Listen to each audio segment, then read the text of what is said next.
Experience अरे नाही म्हणजे असं रिव्ह्यू नाही आहे हा. नाही करू आम्ही शकत त्या फक्त- गोष्टीचा. लाईफ लेसन्स आहेत रे छोटे छोटे. किती डिटेल्स कॅप्चर केले कोकणाच्या एका घरात. म्हणजे आपण म्हणतो मसाल्याच्या भांड्यामध्ये वेगवेगळ्या टाईपचे हा. मसाले असतात आणि ते पूर्ण व्हायला सगळंच लागतं काय जेवण analogy आहे तसं. यार, काय analogy आहे. कारण आपण जे म्हणतोय की ती स्टोरी नाहीये, ती स्टोरी नाहीये, पण त्याला स्टोरी आहे आणि ती स्टोरी.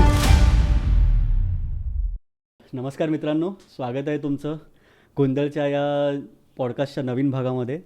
मी रोहन आज तुमचं स्वागत करतो आहे एका मराठी मूवीच्या रिव्ह्यूमध्ये. अप्रतिम मूवी आहे. नाव सांगायच्या आधी जरा त्याचं डिस्क्रिप्शन देतो, थोडी उत्सुकता ताणतो. स्टोरी फार साधारण आहे, पण हाताळणी आणि डायरेक्शन फार असाधारण आहे. नॉस्टॅल्जिक करतो हा मूवी. तुम्हाला पुन्हा तुमच्या बालपणीच्या आठवणीत घेऊन जातो आणि एक सुंदर जग उलगडतो. ह्या मूवीबद्दल बोलण्यासाठी आज माझा फार जवळचा मित्र उमेश आपल्याबरोबर आहे. नमस्कार. खरं तर हा मूवी बघच आपण ह्या मूवीबद्दल बोललं पाहिजेच असं मला उमेशने वारंवार सांगितल्यानंतर मी हा मूवी बघितला. आणि मला ॲक्च्युली खरं सांगायचं तर लाज वाटली की हा मूवी मी आधी का नाही बघितला. अक्षरशः अंगावरनं कोणीतरी मोरपीस फिरवतं आहे असं हा मूवी बघताना वाटतो. फील गुड कॅटेगरीचा मूवी आहे आणि ह्याबद्दल अजून बोलण्यासाठी माझ्या मते माझ्यापेक्षा जास्त सध्या कोणी एलिजिबल असेल तर तो उमेश आहे. म्हणजे जसं मी तुला म्हणालो की हा मूवी बघ, म्हणजे खरंच मला पण कोणीतरी एकाने रेकमेंड केलं आणि माझी पण सेम रिॲक्शन होती की शिट, हा का मी मूवी बघितला नाही, एवढे महिने झाले. आणि असं म्हणजे सिनेमॅटोग्राफी वाईज थिएटरमध्ये मी मिस केलं असं मला ती गोष्ट वाटते. हो. आणि ओ टी टीवरती आल्यावरती चल घरी आपल्याकडे टी व्ही आहेत, आता साऊंड सिस्टीम्स असतात, त्यामुळे एक वेगळा एक्सपिरियन्स होता. पण तरी त्याचं जे म्हणजे एकदम जे बघितल्याचे जे एक एक छोटे छोटे डिटेल्स कॅप्चर केले आहेत, छोट्या छोट्या गोष्टी कॅप्चर केल्या त्या एकदम म्हणजे आउटस्टँडिंग आहेत रे, आउटस्टँडिंग आहेत सगळ्या. ठीक आहे, आता आम्ही तुमची उत्सुकता जास्त ताणत नाही आहोत. ह्या मूवीचं नाव आहे एप्रिल मे 99. हा ओ टी टीवर अवेलेबल आहे, प्राईमवरती, प्राईम व्हिडिओजवरती. अक्षरशः सुंदर मूवी आहे. लहान म्हणजे पौगंडावस्था म्हणूया, टीनेज इयर्स म्हणूया, टीनेज इयर्समधली मैत्री आणि आजूबाजूच्यांबरोबरचं त्या मुलांचं नातं. म्हणजे आपण म्हणतो ना की एक मूल वाढवायला गाव लागतं. ते ॲक्च्युली नाही, आणि फक्त नात्यावरून म्हणालाच म्हणून मला आठवलं, म्हणजे प्रत्येकाचे रिलेशन्स आहेत. असं नाही की फक्त 3 मित्र आणि एक मैत्रीण आहे त्यांची, त्यांचे रिलेशन्स नाही आहेत. मला फक्त एक साधारण ओव्हरलुक देणं या स्टोरीचा आपण पुढे जाण्याआधी. मैत्री म्हणजे एक फार इम्पॉर्टंट फॅक्टर असतो सगळ्यांच्या लाईफमध्ये, एकदम जवळचा आहे. सो तसेच एक 3 मित्र आहेत, एक कृष्णा आहे, एक सिद्धेश आहे आणि एक प्रसाद आहे. बरोबर. आणि तिघांच्या पर्सनॅलिटीज पण वेगळ्या आहेत. एक हुडकर आहे, एक थोडा हे ते बघितल्यावरती प्रेक्षकांना कळेलच ती गोष्ट. तसे म्हणजे आपण म्हणतो मसाल्याच्या भांड्यामध्ये वेगवेगळ्या टाईपचे मसाले असतात आणि ते पूर्ण व्हायला सगळंच लागतं. तसंच म्हणजे ते तिघं एकमेकांबरोबर असतील तरीच ती स्टोरीलाईन पूर्ण असेल. आणि मग त्यांच्या आयुष्यात त्यांची मेहमानी सुट्टी आणि त्या मसाल्यांमध्ये अजून एक तडका मारायला एक मुलगी त्यांच्या आयुष्यात येते. हो. जी त्यांची मेहमानी सुट्टी त्यांच्या मताप्रमाणे ती खराब करते असं त्यांचं इनिशियली मत असतं. पण नंतर जी स्टोरी लाईन ते नंतर जे टर्न होते, स्टोरी म्हणणं त्याला एक हेच नाही, ते एक्सपिरियन्स आहे एक प्रकारचं. हळूहळू उलगडतं, एवढं सुंदररित्या उलगडतं. आणि आता जरी आम्ही म्हणतोय की ती मुलगी येते आणि तसं, तुम्ही जेव्हा तो मूवी बघाल तेव्हा तुम्हाला अजिबात असं वाटणार नाही की कुठे हा लव्ह ट्रायंगल होतोय. किंवा ऑब्व्हियसली त्या वयामध्ये थोड्याफार तशा फिलिंग्स येतात आणि त्यांनी पण त्या फिलिंगला टच केलं आहे, असं नाही आहे की नाहीच केलं आहे. आम्ही जास्त डिटेलमध्ये जात नाही कारण मग तो एक्सपिरियन्स तुमचा बघण्याचा खराब होईल. पण एवढं हळूवार आणि एवढं त्या स्टोरीला धरून डायरेक्शन आहे ना रोहन मापुसकरांचा, आई शपथ सांगतो की तो मूवी कुठेही टेल झाला असता, कधीही तो असा रॉमकॉम बनला असता किंवा असं काहीतरी ट्रॅजिक गोष्ट दाखवणारा काहीतरी झाला असता. पण तो किती सुंदर त्या एका लाईनमध्ये चालत राहतो एंडपर्यंत. सिरियस विषय सुद्धा हाताळतो, जसं म्हणजे लॉस सारखा एक सिरियस विषय तो हाताळतो, पण तो किती कोमल आणि असा इनोसेंट राहतो. बद्दल आपण नको बोलूया पण नाही. आणि तू जसं म्हणाल रिव्ह्यू म्हणण्यापेक्षा म्हणजे तो एक्सपिरियन्स अरे नाही हो. म्हणजे असं रिव्ह्यू तू नाही review नाही करू आम्ही शकत त्या फक्त- गोष्टीचा. आम्ही आमचा एक्सपिरियन्स तुमच्याबरोबर शेअर करतोय, हा रिव्ह्यू नाही आहे टू बी ऑनेस्ट. आम्ही जरी म्हणतोय की रिव्ह्यू आहे कारण तुम्ही बघता की या मूवीबद्दल बोलताना सुद्धा त्याच्या चेहऱ्यावर आणि माझ्या चेहऱ्यावर खूप हसू आहे. म्हणजे एक साधारण तसाच इफेक्ट आहे या मूवीचा. तुम्ही सुद्धा बघाल, कदाचित एखादा रविवार तुमच्या फॅमिलीबरोबर बसून बघाल. जे नात्यांचं सुंदर दर्शन, मित्रांच्या नात्याचं जे सुंदर दर्शन आहे, आणि त्याच्यानंतर जेव्हा एक तीन लोकांमध्ये जेव्हा ती एक चौथी व्यक्ती येते, जाई जेव्हा त्यांच्या आयुष्यात येते, तेव्हा ती कसले वचले बदल घडवते, काय काय पॉझिटिव्ह बदल घडवते, काय काय गोष्टींना त्यांना विचार करायला लावते, त्यांच्यात कसा एक मनुष्य म्हणून त्या तिघांमध्ये जो बदल येतो, तिघांमध्येच नाही तर त्या गावांमध्ये त्या प्रमुख कॅरेक्टर्समध्ये जे काय बदल येतात ते किती सुंदर आहेत. आणि म्हणजे त्यांचं पण तुमचं पण पर्स्पेक्टिव्ह मूवीच्या एंडला जाऊन चेंज होईल सगळ्या गोष्टींकडे बघण्याचं ऍक्च्युली. हो. आणि गाव म्हणून जेव्हा लोक गाव दाखवतात की गावातली लोक कशी असतात. तुझं गाव कोणतं? अरे यार मला गावच नाही, नायगाव माझं गाव आहे. तसं म्हणायला गेलं तर मी वायरीच आहे, मालवणचा वायरी. ओके. आणि पण गावाला काहीच नाही. त्यामुळे हे फक्त ह्या मूवीतनं जे अनुभवलं आहे तेवढंच अनुभवलं आहे. पण मित्र म्हणाल तर तसे मित्र आहेत, नाही म्हणता एक समोरच बसला आहे. तर तसं काय असतं हे अनुभवलं आहे मी. ते काय नाही म्हणतं त्याच्यात थोडं 10-15% तरी नक्कीच आपण गावावरून आठवलं आता श्रीवर्धन, हो जे त्यांनी ऑफकोर्स तेच वापरलंय हो, त्याच्यामध्ये. हो. मूवीमध्ये लोकेशन त्यांची तीच आहे. हो. एक तिकडच्या पण लोकेशन्स त्यांनी यूज केलेत, सुपर्ब आहेत. आता तू लांजाच्या घरी आल्यास हो हो सुंदर. आणि ते आईचं घर, आईच्या साईडचं घर आहे बेसिकली. आणि लांजापासून एक 9 किलोमीटर आतमध्ये इकडे आपण वेरवलीचं घर गेलेलो, तो वाडा होता प्रॉपर. मला ना ॲक्च्युली आता वाड्याचा विषय निघालाच आहे. तर आपण जात हा मूवी बघितला बरोबर, त्यातलं एक जिवंत कॅरेक्टर म्हणजे ते घर, म्हणजे त्या तिघांची घरं ज्याच्यामध्ये ते पाळीपाळीने जात असतात. ती घरं तुला काय वाटतं की त्यांनी किती मेजर रोल प्ले केला या मूवीमध्ये? मी 2018-19 जस्ट लॉकडाऊनच्या आधी मी थोडं आर्ट डिरेक्शनच्या ह्याच्यामध्ये होतो बरोबर. त्याच्यामुळे मला माहिती आहे की ते किती एक रिसर्चचा प्रकार येतो ॲक्च्युली. म्हणजे लिटरली जेव्हा आर्ट डिरेक्टर्स असतात किंवा प्रोडक्शन डिझायनर्स आहेत बेसिकली जे, ते त्या स्पेसिफिक एरामधली ती घरं, त्या स्पेसिफिक म्हणजे टाईमलाईनची ती घरं किंवा काय शैलीची घरं पाहिजे. आता कोकणामध्ये घरं वेगळी असतात, आपल्या गुजरातमध्ये घरं वेगळी घरं असतात बरोबर. त्या सगळ्या छोटे छोटे डिटेल्स म्हणजे ते खरंच कमेंडेबल आहे ती गोष्ट की त्यांनी ते छोटे छोटे डिटेल्स टपले आहेत त्या मूवीमध्ये. म्हणजे त्या घरातली दरवाजावरचे शेल्विंग युनिट्स म्हण किंवा ट्रॉफी ठेवली आहेत, ते बेसिक छोट्या छोट्या गोष्टी आहेत. त्याच्यानंतर खुंटी आहेत तिकडे लावलेले दरवाजावर ते. आणि सगळ्यात इम्पॉर्टंट फॅक्टर असा एक त्याच्यामध्ये मी एक नोटीस केलं आहे की एक त्यांनी एक दूध गरम करायची खोली दाखवली त्याच्यामध्ये. ती मी अजूनपर्यंत कोकणात कुठे बघितली नव्हती, पण त्या मूवीमुळे मला ती कळली. म्हणजे त्याचं मॅकॅनिझम मला अजून पण माहिती नाही आहे. जर कोणाला माहिती असेल तर नक्की सांगा ते कसं काम करतं. पण जेव्हा जाई घरामध्ये जाते विचारलं की तिघं कुठे आहेत आणि ते माळ्यावर झोपलेले असतात, त्यावेळेला त्या प्रत्येक म्हणजे त्या घराचे रिलेटेड तू जर कॅरेक्टर्सला थोडं बॅकग्राऊंडला ठेवून जर जो ॲक्च्युअल बॅकग्राऊंड फोरग्राऊंडला घेतलं तर तुला कळेल की त्या मूवीमध्ये त्यांनी ॲक्च्युली किती डिटेल्स कॅप्चर केलेत, म्हणजे कोकणाच्या एका घरातले. म्हणजे ती दूध गरम करायची जी खोली आहे ती, आणि मग ते नंतर जे वरती जातात पाव किलो कुल्ला दिसतोय तुझा. ठीक आहे. अरे यार आणि जेव्हा ती वर येते त्यांची जी परिस्थिती असते, पापड घेत आहेत. अरे ह्या सगळ्यामध्ये म्हणजे भटणीण काकूचं कॅरेक्टर अरे किती हळूवार आणि किती सुंदर आहे ते. सुंदर, खरंच कृष्णाच्या पॉइंट ऑफ व्ह्यूने भटणीण काकूंना जर बघितलं आपण तर म्हणजे ते काय कॅरेक्टर असेल ना. ती त्याच्यामध्ये एक जेव्हा ती एका बाळाला मालिश करत असते, म्हणजे आपल्या घरी सगळ्यांकडे करतात, पण ती त्याला जेव्हा कृष्ण येऊन तिला विचारतो की अगं तू मला पण केलंस का, तर तेव्हा अरे तुला तुझ्या बापाला पण मी ही गोष्ट केली आहे. म्हणजे तिचे जनरेशन्स किती आहेत आणि तिचा एक्सपिरियन्स आहे, पण तो त्याने किती हळूवारप्रमाणे सगळ्यांना पर्यंत पोहोचवलाय बरोबर.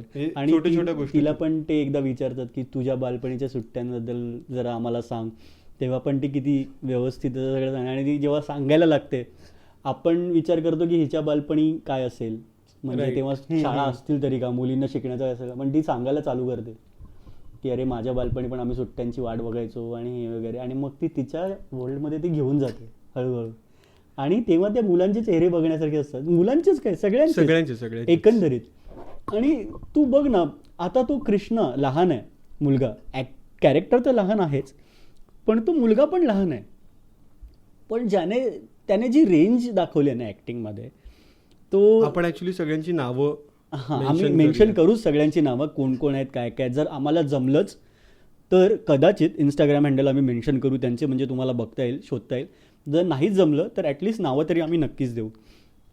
पण त्या मुलाने काय अप्रतिम ॲक्टिंग केली आहे. कारण त्यांच्या दोघांचा एक सीन आहे, भटीण काकू आणि कृष्णाचा, जे समुद्रकिनारी बसले आहेत आणि भटीण काकू त्याला आयुष्याचा आणि मैत्रीचा अर्थ समजवते तिच्या एक्सपिरियन्सने. ठीक आहे, होड्यांची तुलना करून डायलॉग नाही तो, म्हणजे मला तो ऐकून एवढंच रियालिटी स्ट्राईक सारखं झालं ना रे. पण ते किती सिम्पल आहे, पण तो केवढा डीप आहे डायलॉग. ठीक आहे, खरंच ठीक. पण तो तिच्याकडे बघतोय, ती साधारण त्याच्याकडे जास्त बघत नाहीये. ती कधी समुद्राकडे बघते, कधी कधी त्याच्याकडे बघते, साधारण एकंदरीत. पण तो तिच्याकडे बघतोय, तिच्या खांद्यावर डोकं ठेवलंय त्याने. त्याला माहिती नाही, तो ऑलरेडी कशाशी तरी टॅकल करतोय डोक्यामध्ये, त्याचे इमोशन्स टॅकल करतोय, त्याच्या मित्रांबरोबरचं त्याचं इक्वेशन टॅकल करतोय. पण आता आजी त्याला काहीतरी समजवते, त्याला ते समजतंय पण त्याला ते वळत नाही आहे, म्हणजे कळतंय पण वळत नाही, अशातला प्रकार होतोय. आणि ते इमोशन पण त्याने किती सुंदर दाखवले. तो डायलॉग जर बघशील तो ऍक्च्युली त्याच्या वयोमानानुसार तो फार हेवी डायलॉग आहे. हो, कारण आता जरी तो मी डायलॉग ऐकला तरी तो हिट होतोय. म्हणजे तू विचार आपण पार केलेली. म्हणजे खरंच म्हणजे त्यांनी तो तो म्हणजे असं मूवी असणं आपल्या भाषेत आणि तो मूवी आपण न बघणं हे दुर्दैव आहे. प्लीज या मूवीला प्रेम द्या असं मी म्हणेन, कारण हा तेवढाच प्रेमळ मूवी आहे, सुंदर मूवी आहे. कारण ह्याचा बाज जर बघाल ना, कसं सांगू तुम्हाला, की हा असा मेलोड्रॅमॅटिक मूवी नाही आहे, पण तो तुम्हाला हळवक करतो. हा फुल फ्लेज कॉमेडी मूवी नाही आहे, पण तो बऱ्याच जागेवर तुम्हाला हसवतो, तुमच्या चेहऱ्यावर हसू आणतो. हा एक फील गुड मूवी आहे, जो तुम्हाला आयुष्याचं मिनिंग समजवतो, पण त्याला ते समजवायचं नाही आहे, ते तुम्ही आपोआप समजता. कारण आपण जे म्हणतोय की ती स्टोरी नाही आहे, ती स्टोरी नाही आहे, पण त्याला स्टोरी आहे आणि ती ही स्टोरी. हे लाईफ लेसन्स आहेत रे छोटे छोटे, म्हणजे अक्षरशः काहीच, म्हणजे बाकी ना त्याच्यात ड्रामा आहे जास्त, नाही ब्लड शेड दाखवले, फाईट्स नाहीये, काहीच नाही. निव्वळ प्रत्येकाच्या लहानपणी घडलेल्या गोष्टी आणि नाती, बस. सिम्पल म्युझिक, कॅची ट्यून्स आहेत थोडेफार वगैरे, असं काही आउटस्टँडिंगही नाही आहे आणि असं एकदमही वाईट नाही आहे. म्युझिक जिकडे जिकडे येतं तिकडे तिकडे ते ठीक वाटतं. एखादं गाणं कदाचित जास्त असू शकतं, कमी झालं असं तरी हरकत नव्हते, पण ठीक आहे, काही अर्थ नाही आहे म्हणजे ह्या टिप्पणीला. आणि तो होड्यांचा डायलॉग जो होता बेसिकली, म्हणजे आपण परत त्या डायलॉगकडे येतोय. तो मला तो चुकवायचा नाही आहे बेसिकली ह्याच्यामध्ये, की म्हणजे भटीण काकूचं म्हणणं होतं की मैत्री आहे ना आपली, ती होड्यांसारखीच्या बेसिकली पार्क्ड असतात ना समुद्रकिनारी किंवा अशा नदीच्या एका काठी. सो त्यांचे वल्लव बेसिकली वल्लव किंवा जे पण ज्याने ते अँकर करतात ते एकमेकांना कनेक्टेड असतात बेसिकली. तशी मैत्री आहे, it has to be rooted to each other, अँकर असली पाहिजे एकमेकांची. एक जरी त्याच्यातलं जर चुकलं ना, बाकीच्यांनी ऍटलिस्ट तिला एकत्र आणण्याचा प्रयत्न केला पाहिजे, किंवा तसं. तो एक गर्भित अर्थ आहे त्या, जी काय ती तेव्हा आजी, तेव्हा काकू त्याला ती सांगते. पण म्हणजे तो एक डायलॉग त्या अख्ख्या मूवीचा अर्थ सांगून गेले, किती मित्र एकमेकांसाठी काय आहेत. आता जर तू बघायला गेलंस ना, तर गोष्टी फार छोट्या छोट्या आहेत, त्याची भांडणं आहेत, ते जे आहेत, पण आपण सगळे गेलो आहे ना रे त्याच्यात. म्हणजे त्याच्यात मध्यांतराच्या आधीचा एक जो सीन आहे क्रिकेटवरून भांडणं, किंवा तो बेसिकली क्रिकेटवरून भांडणं नाही आहे, त्याच्यामध्ये इन्सिक्युरिटी होती एक, राईट, की माझा मित्र तो त्याची बाजू घेतोय किंवा त्याच्याकडे ते माझे नाही राहिले वगैरे वगैरे, झाली आहे इन्सिक्युरिटी जर आपल्यालाही होते. आणि त्या वयात तर ते किती म्हणजे व्हॅलिड पण आहे आणि देणं आहेत, म्हणजे येतच की 3 मित्र जर आयुष्यभरात एकत्र वाढले आहेत आणि जर कोण चौथं येत आहे किंवा 2 आहेत आणि कोण तिसरं येत आहे, तर ते होतंच, होणं साहजिक आहे. पण जे त्यांनी दाखवलं आहे ओव्हरऑल ते खूप सुंदर आहे यार. उमेश, मला ना ॲक्च्युली तुला आता एक अजून प्रश्न विचारायचा आहे याच मूवीबद्दल, कारण हा टॉपिकसुद्धा मला घ्यावासा वाटला. मला आठवलं ते भट्टीन काकूंच्या डायलॉगवरनं त्यांचा अजून एक डायलॉग आठवला. ठीक आहे, आता तो भट्टीन काकूंचे डायलॉग जेवढे आहेत ते सगळेच दमदार आहेत, त्यांचे सगळेच सीन उत्तम आहेत. लक्षात बरोबर, म्हणजे असे तुझ्या मनात घर करून बसण्यासारखे हां, डायलॉग हां. ते काकू म्हणतायत त्यांना, पण त्या अख्ख्या गावच्या आजीच आहेत टू बी ऑनेस्ट. कारण तो नंतर एक कृष्णाचाही डायलॉग आहे त्यांच्या हाताबद्दलचा वगैरे आणि त्याच्या साडीबद्दल. सो भट्टीन काकूंचा अजून एक डायलॉग आहे. ठीक आहे, तुला कदाचित माहिती आहे मी कुठल्या डायलॉगबद्दल म्हणतोय, सो जरा सांग आणि एलॅबरेट कर ना. आठवतोय मला तो पण, तो पण फार जे डीप आहे ॲक्च्युली बघायला गेलास तर. म्हणजे त्यांनी असं म्हटलं त्याच्यामध्ये की गाव जेवढं छोटं ना तेवढं माणसं लवकर सापडतात, आणि शहर जेवढं मोठं ना तेवढं माणूस मिळत नाही रे लवकर. म्हणजे त्याचं पण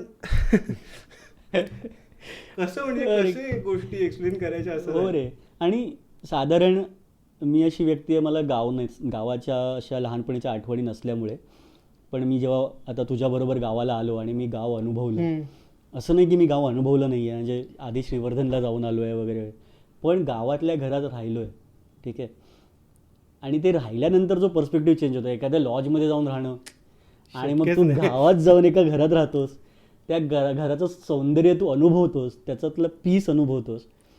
आणि जेव्हा तू असे डायलॉग ऐकतोस, आता तू लहानपणापासून म्हणजे गाव बघितलंयस, ठीक आहे, तू गावातल्या अशा घरामध्ये वाढलायस, राहिलायस, म्हणजे तर तुझा काय टेक आहे ह्या गोष्टींवर? आपण जे लांजावरून वेरवलीला जे घर गेलेलो ते ह्यूज वाडा होता, आणि म्हणजे तिकडे पण लांजाला एवढी कन्सेप्ट नाही आहे, कारण लांजाला आईचे बाबा राहायचे, ते त्यांचा एक सेक्युरिटेड एरिया होता, ते तिकडचं म्हणजे तिकडची ही छोटी वाडी होती, पण त्यांचं घर त्यांची ती आम्हीच लोक असं होतं. पण वेरवलीचं जर बघशील घर जे आपण गेलेलो वाडा, तिकडे हे बाबांचे भाऊ, त्या सगळे सख्खे चुलत भाऊ, तिकडे रूम्स जवळजवळ म्हणजे सांगितलं 8 की 9 रूम्स आहेत प्रत्येकाचे वेगवेगळं. मग मागे अजून एक घर आहे, पुढे अंगण, मग हे ते भरपूर मोठं घर आहे ते. मग तिकडे मी ह्या गोष्टी अनुभवल्यात. तुमचं तो वाडाचं एक छोटं गाव आहे माहिती, एवढी लोक त्या घरामध्ये पोस्ट ऑफिस आहे, बघितलंस तू? आठवलं, आता त्याला बेसिकली स्टोअर रूम म्हणून यूज करतात, पण त्या घरामध्ये पोस्ट ऑफिस असणं म्हणजे जरा. आणि ती आजी पण तुमची तिकडे होती जी, अरे म्हणजे काय म्हणू, तिला त्या घराचा हेवा वाटावा रे, असं घर होतं ते. ती त्या घरात आता एकटी राहते, म्हणजे विचार कर. आजी, त्या वाड्यात तुम्ही एकटं राहताय. अजून एक फॅक्टर होता बेसिकली, जो या एप्रिल मे मध्ये पण आहे, विहीर. हो, तो राहिला, विहीर आणि कासव. म्हणजे त्याच्यामध्ये ह्या मूवीमध्ये जो शांती कॅरेक्टर आहे, म्हणजे ते पण रिलेशन बघ ना, म्हणजे कृष्णाचं आणि त्या कासवाचं पण बघ. म्हणजे असं पण नाही की त्यांनी फक्त माणसं कनेक्शन दिलं, ह्युमन टू ॲनिमल्स. म्हणजे तो तिच्याबरोबर जातोय, बसतोय त्या बांधावरती विहिरीच्या, तिच्याशी बोलतोय, गप्पा मारतोय की बाबा मला हे शेअर, म्हणजे तू शेअर करतोय बेसिकली छोट्या छोट्या गोष्टी, की आज असं झालं, असं नाही झालं. आणि ते कासव पण मस्त आपलं वर तरंगतंय, एकटे जातंय. जेव्हा आपण एक्स्ट्रा विचार करतो ना, थोडा त्या मूवीचा ॲज अ मूवी विचार करतो, तेव्हा आपल्याला माहिती आहे की ते 2 सीन एकत्र नसतील कदाचित.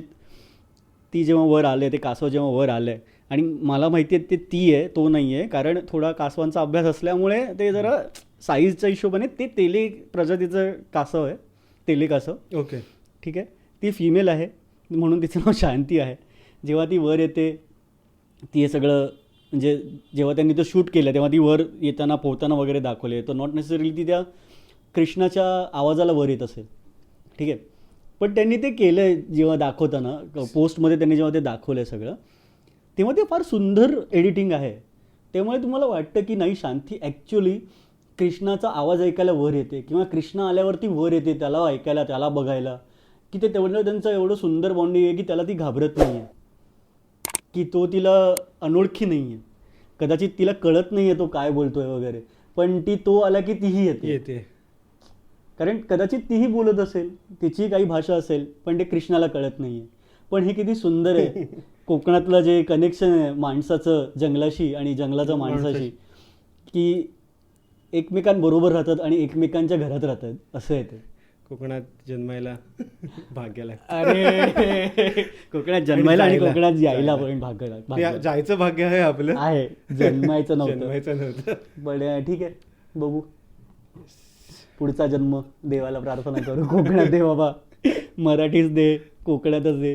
तर उमेश ॲक्च्युली ना आता हा मूवी मैत्रीवर आहे, ठीक आहे, आणि आपण मैत्री सध्या बॅकफूटवर ठेवून आपण सिनेमॅटोग्राफीवरनं फोरग्राऊंड बॅकग्राऊंड या विषयांवर गेलो आणि कोकण, आपलं कोकण अनुभव आपण सांगितला, अनुभवला कोकण ह्याच्यावरनं. पण आता मला ना ॲक्च्युली तुला परत त्या मैत्रीकडे घेऊन यायचं आहे. त्या काकूंच्या डायलॉग्सकडनं तिची मैत्री आपल्याला दिसते, तो एक वेगळा पैलू अनुभवतो आपण. आणि ही जी मुलं आपल्याला एक मैत्रीचं दर्शन घडवतात, की शहरातल्या मुलांना कदाचित ही मैत्री माहिती नसेल, आजकालच्या त्या मोबाईलमध्ये रमणाऱ्यांना किंवा त्यांच्या रील्सवरती किती लाईक्स आणि शेअर झाले त्याच्यामध्ये इंटरेस्ट असणाऱ्यांना, की ते क्रिकेट खेळण्याचा इंटरेस्ट किंवा तो हा असेल किती असेल माहिती नाही. मी कुठल्याही जनरेशनला ब्लेम करत नाही आहे. त्यांचे जग, त्यांची युनिव्हर्सेस आहेत, त्यांचं जग आहे, त्यांचे ट्रेंड्स आहेत, ते त्यांना फॉलो करावेच लागतात. एक जण वेगळा निघून काही करू शकेल असं मला तरी नाही वाटत. पण तुला काय वाटतं की ते एकंदरीत जो ते युनिव्हर्स आहे त्यांचा आणि त्यातली जी मैत्री दाखवली आहे त्याला तुझ्या मते काय पैलू आहेत? त्यांच्या मैत्रीबद्दल तिघांचे पण लाईफ सध्या वेगवेगळ्या ट्रॅक्सवरती आहे, पण ते एका ट्रॅकवरती आणण्याचा प्रयत्न आहे त्यांचा मे महिन्याच्या सुट्टीसाठीचा बेसिकली, की 2 महिने जाऊ दे, ते फक्त बाकी सगळे जाऊ दे, बेसिकली 2 महिने आपल्याला मजा करायची. हो, इकडे जायचं म्हणजे त्यांची लिस्ट रेडी होती, जर ऐकलं असेल त्याच्यामध्ये, की मला हरिहरेश्वरला जायचं, मला इकडे जायचं, मला तिकडे जायचं, आणि मग जाई येऊन त्यांच्या सगळ्या प्लॅनचा बट्ट्याफळ करून टाकते. आणि मेन त्यांचा पॉईंट म्हणजे स्टोरी लाईनचा अजून एक हे की त्यांना ते इंग्लिश शिकायचं. हो, ते आपण विसरलो म्हणण्यापेक्षा ते जर साईड, कारण इंग्लिश शिकणं ह्याच्यावरनंच ती स्टोरी चालू होते. Yes yes yes. आणि म्हणजे तिघांचा प्लॅन आहे की जाऊया आता फिरायला, आणि हे जाई कॅरेक्टर येतं आयुष्यामध्ये. येस. पण जाई त्यांच्यासाठी अशी पण आहे की म्हणजे तिच्यामुळे त्यांची मेमरी सुट्टी होते सुद्धा, म्हणजे एकत्र. ती तिचं वेगळं जग घेऊन येते ना. बरोबर. तिचं जे डेफिनेशन आहे प्रत्येकासाठी वेगळं आहे. माझ्या प्रकारे मी तुला सांगितलं, तुझा काय टेक आहे म्हणजे त्यांच्या तिघांच्या लाईफबद्दल, जे तिघांची मैत्री आहे, इव्हन जाई येणं जनरल, त्याच्याबद्दल तुझा हे काय टेक? मला हा मूवी का लागला माहिती आहे एवढा, की कर्म धर्म संयोगाने माझ्याकडे असे मित्र आहेत आणि ते मित्र माझ्याबरोबर आहेत, माझ्याकडे आहेत आणि ते माझ्याबरोबर आहेत. त्यांच्याचबरोबर गोंधळचा गोंधळ घातलाय. ठीक आहे, प्रत्येक आज इकडे नाही आहे, शारंग आज इथे नाही आहे, म्हणजे आहे जगात आणि इथे नाही आहेत. आज आम्ही दोघंच आहोत आणि दोघंच तुमच्याशी संवाद साधतोय. पण जसं एक खरंच फार अनप्लॅन्ड होतं, जे येईल ते आम्ही आता बोलतोय असं ठरवलं, कारण फार तो मूवी सारखाच आपण फ्लो आणतो, होऊन जाऊ दे चल. फार भारावून गेलोय आणि तो मूवी बघितल्यानंतर भारावून जाऊन असं चल आज ह्याच्याबद्दल बोलूयाच करून आम्ही बसलोय. आणि ॲक्च्युली कसं झालं आहे की थोडा ब्रेक झाला आहे, आम्हालाही कळतं आहे की फार वेळाने हा व्हिडिओ येणार आहे तुमच्याकडे. थोडा ब्रेक झालेला, आमच्याही काही कमिटमेंट्स होते जे आम्हाला पूर्ण करायचे होते, पण मैत्रीचा टॉपिक निघाला आहे आणि आम्ही मित्रच आहोत आणि हा मूवी पण निघाला आहे. तर कमबॅकसाठी बेस्ट टॉपिक, कमबॅकसाठी आमच्यासाठी हा बेस्ट ऑप्शन होता, म्हणून आम्ही रिव्ह्यू करायचा ठरवलं. हा माझा तरी टेक आहे ह्या मैत्रीच्या विषयावरनं, की कितीही भांडणं झाली ना तरी मित्र जर त्रासात असेल आणि जर मी घरी सुखाने झोपतोय तर मग त्या मैत्रीचा काही अर्थ नाही. खरंच अर्थ नाही त्या मैत्रीचा काही. तर ही मैत्री अशी आहे की ह्या मूवीमध्ये की मित्राचे त्रास कळत आहेत आणि त्याच्यातनं ते मित्र एवढे संवेदनशील झाले आहेत की ते नवीन आलेल्या मुलीचा सुद्धा त्रास. त्याच्यामध्ये एक सीन आहे ते हरिहरेश्वर जे आपण गेलेलो, ही जागाच वरच्या लेवलची आहे, तुम्हाला गेल्याशिवाय नाही कळणार. Coming back to the topic, मैत्री. तू आता जसं बोलला जलसी आणि हे चालू होतं, सो तिकडे पण तो एक फॅक्टर त्यांनी कसा कव्हर केला बघ. म्हणजे त्यावेळेला प्रसाद की सिद्धेश बोलतायत वाटतं तिच्याबरोबर, आणि एक जण त्याच्यातला इंग्लिशमध्ये रिपीट करतो होल सेंटेन्स, फक्त रिपीट करतो तो. आणि असं पण नाही की त्याला आलं आणि त्याच्यात पण बाकीच्या दोघांना त्रास होतो, अरे बाबा हा बोलतो रे त्रास होतो. मला वाटतं ना त्यांना त्याचं अप्रूप पण वाटतं, त्यांना असं अरे आपला मित्र इंग्लिश बोलायला लागला यार, अरे भारी आहे रे. पण मग थोड्या वेळानंतर हिच्याबरोबर नाही, हा हिच्याबरोबर फ्रेंडशिप आता जास्त ठेवेल. पण तू मित्र कोणाचा हो, तू माझा मित्र की तिचा मित्र आहे. अरे यार हे किती सुंदर छोटे आहे रे नात्यांमधल्या छोट्या छोट्या गोष्टी हा आहेत. यार खूप सुंदर आहे ते ते. काय त्याच्यानंतर इव्हन ते मॅनग्रुव्स मध्ये जातात बोटवरती, म्हणजे सिनेमॅटोग्राफी. हो यार सिनेमॅटोग्राफी अफलातून आहे तिकडचे शॉर्ट्स त्यांनी जे घेतलेत ते. म्हणजे त्यांनी एक वाईड अँगल शॉट घेतला, मला स्पेसिफिकली अजून ती फ्रेम पूर्ण डोक्यात आहे. कारण ते वल्लवणारे काका आणि जाई एका साईडला बसलेले दाखवलेत, हो. आणि ती त्यांना तिच्या कॅमेरामधून त्या तिघांना कॅप्चर करतात, आणि तिने तो एक 1 पॉईंट पर्स्पेक्टिव्हमध्ये जो शॉट घेतलाय, आपण त्याचा स्नॅप टाकू तिकडे हो हो हो व्हिडिओमध्ये कुठेतरी आम्ही म्हणजे नक्कीच टाकू कॉपीराईट बघून. तो शॉट म्हणजे असं बघशील ना तू, पॉज करून बघ, तिथलं असं काम पीस बस, म्हणजे आता उद्या उठू सकाळी गाडीकडे जाऊ कोकणामध्ये आणि असं फिरू, बस हेच मी वाटतं. तुम्हाला गेल्या 1.5 वर्ष मागे लागलोय कोकणाला, चला तर्ली नदीवर चला जाऊया तिकडे जरा, ते आयलंड वर येऊन सुनामी आयलंड वर येऊन परत खाली गेलं, पण तुम्ही कोणी आला नाही अजून. पण नाही नक्कीच करू. तिकडे अजून एक जोक होता त्याच्यामध्ये की तिकडे ती किंगफिशरला बघते. मला फक्त एकच किंगफिशर माहिती आहे. अरे हा खंडे, आम्हाला तर फक्त एकच किंगफिशर आहे. सुंदर सुंदर. बघा आम्ही सगळे जोक सांगायला लागलो ना तर पूर्ण वेळ निघून जाईल. पण साधारणतः ह्या मूवीचे ना बरेचसे मुद्दे आहेत बोलण्यासारखे आणि बरेचसे पैलू आहेत, आणि आम्ही सगळे सांगत राहिलो ना त्याची मजा निघून जाईल. आणि कारण तुम्ही ती वाट बघाल ते सीन येण्याची, त्या सीनमध्ये ती वाट बघण्यापेक्षा ना तो एक्सपिरियन्स करा मूवी, असं मला वाटतं आहे. हा पूर्ण टीमचं आभार आणि अभिनंदन. टीमवरून आठवलं, कुणाल म्हणून एक आहे त्याच्यामध्ये कॅरेक्टर, ज्याचं स्टार्टिंगला लग्न दाखवलंय, तो माझा स्कूलचा सिनियर आहे ऍक्च्युली. हो म्हणजे तो गणेश गल्लीमध्येच राहतो मुलगा. हा व्हिडिओ आपला शूट झाला कम्प्लीट झाल्यानंतर त्याला मी पाठवूनच. तो त्याच्यामध्ये डायलॉग रायटिंग आणि बहुतेक तरी डिरेक्शन डायलॉग रायटिंगमध्ये आहे. ओके, सो त्याच्याकडून पण आपण नक्की कुडोस टू हिम. आणि नक्कीच त्याच्या मधलं ह्या टीमचा भाग असणं आणि अशी उत्तम कलाकृती बनवणं, हॅट्स ऑफ. तू जर त्याच्याशी बोललास, तुझं बोलणं झालं तर नक्की आपण नक्की त्याला भेटू पण, किंवा नेक्स्ट एपिसोडमध्ये कधीतरी त्याला बोलवू. हो नक्कीच ट्राय करू, बघू. त्याला जर वाटलंच की आपण आहोत तेवढे सबस्क्रायबर तर नाही आहेत, प्लीज सबस्क्राईब करा, म्हणजे त्याला बोलवता येईल. लाज जरा ठेवा की त्याला बोलवता येईल, एवढे तरी सबस्क्रायबर दाखवून देऊ आम्ही त्याला. कारण तुमच्यापैकी बऱ्याच लोक व्हिडिओज बघतात पण सबस्क्राईब नाही करत आहेत.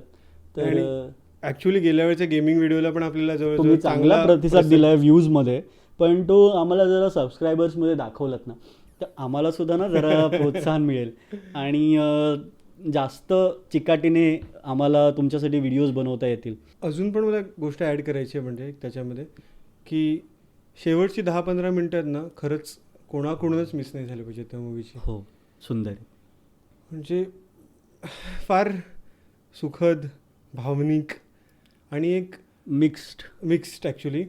आणि शेवटचे जे लेटर आहे त्याच्यामध्ये, पत्र बेसिकली, ते फार जास्त काही सांगू नकोस, जाऊ दे, जास्त काही सांगू नकोस. होप हा एक वर्ड आहे त्याच्यासाठी. हो ते किती सुंदर आहे. आणि ती जे आपण म्हणतो ना की मानवी जी आशा असते ती केवढी सुंदर असते ते त्या पत्रातनं कळतं. एवढंच आम्ही सांगतो. आता परत प्लीज चालू राहून दे तुझं बोलणं. नाही पण आपण ह्याच्यावरती ॲक्च्युली पूर्ण मूवीज एक्सप्लेन करू शकतो. मूवी आता मला सीन टू सीन असा हे झालं आहे रे, म्हणजे खरंच म्हणजे प्रत्येक, म्हणजे ॲज अ मला फोटोग्राफी आवडते. हो त्याच्यामुळे ते प्रत्येक फ्रेम्स म्हण, आणि आता आपण 30 क्रॉस केल्यानंतर जे कन्व्हर्सेशन डायलॉग्स आहेत ते पण एवढे हिट होतात आणि एवढे लक्षात राहतात ना रे, की म्हणजे फार वेगळं वरच्या लेवलचं केलं आहे त्यांनी सगळ्या गोष्टी. म्हणजे ग्राउंडला आहेत पण वरती आहेत. असं वाटतं ना त्या मूवीला बघून की नॉस्टॅल्जिया आणि लहानपणीच्या आठवण देण्यापेक्षा अरे हे करायचं राहून गेलं रे, अरे हे अनुभवायचं राहूनच गेलं रे, हा अनुभव आपल्याला का नाही मिळाला, हे बघून जरा जास्त आम्हाला तो मूवी हिट झालाय. आणि चल आम्हाला नाही करता आलंय पण आम्हाला बघता आलंय. त्यामुळे हा मूवी आम्हाला फार आवडलाय. हा आता मी बोलताना सुद्धा असे गुजबम्स आणि आले. प्लीज बघा. आम्ही कदाचित आम्हाला फार आवडलं आहे, तुम्हाला तुम्हाला कसं वाटतोय की आम्ही फार अति करतोय नाही, ती नाही करत. असं जर असेल तर तेही सुद्धा कळवा. सुंदर मूवी आहे यार, प्लीज बघा. Umesh, Yes. Would you like to conclude? Yes, big shout out to the direction team, cinematographers and art direction team and production. Yes, cast too. Super कास्टचा तर प्रश्नच नाही आहे, बट जे बॅकग्राऊंड कॅरेक्टर्स आहेत ना, जे पडद्यासमोर नसतात, त्यांना हो. एक सॅल्यूट आहे literally. Marathi industry, Marathi industry लोक काही बोलून दे तुझ्या बाबतीमध्ये की तुझ्याकडे आता चांगले मूवीज नाही आहेत वगैरे. मागच्या 2 महिन्यात 3 महिन्यात जे काही मूवीज आले आहेत ते सुद्धा दाखवायला पुरेसे आहेत की तू खूप सुदृढ आहेस, जर लोकांचे इंटेन्शन चांगले असतील तर. ठीक आहे. याच नोट्सवरती आपण हा एंड करू एपिसोड. Yes. सर्वांनी लाईक करा हा एपिसोड, सर्वांनी शेअर करा आणि सबस्क्राईब नक्की करा. कारण सबस्क्राईब जेवढे व्ह्यूज येतात त्याच्या एवढे सबस्क्रायबर्स तरी येऊ देत. चला त्याच्या अर्धे तरी येऊन दे, हरकत नाही. गोंधळचा हा मूवी रिव्ह्यूचा पॉडकास्ट बघितल्याबद्दल खूप खूप धन्यवाद. आणि असंच छान छान टॉपिक घेऊन आम्ही पुन्हा पुन्हा तुमच्या भेटीला येतच राहू. मूवी रिव्ह्यूज घेऊन येत राहू, कल्चरल स्टोरीज घेऊन येत राहू. पण तुमची साथही तेवढीच महत्त्वाची आहे. जसं उमेश म्हणाला, लाईक करा, शेअर करा, सबस्क्राईब करा आणि प्लीज बघत राहा. धन्यवाद. धन्यवाद.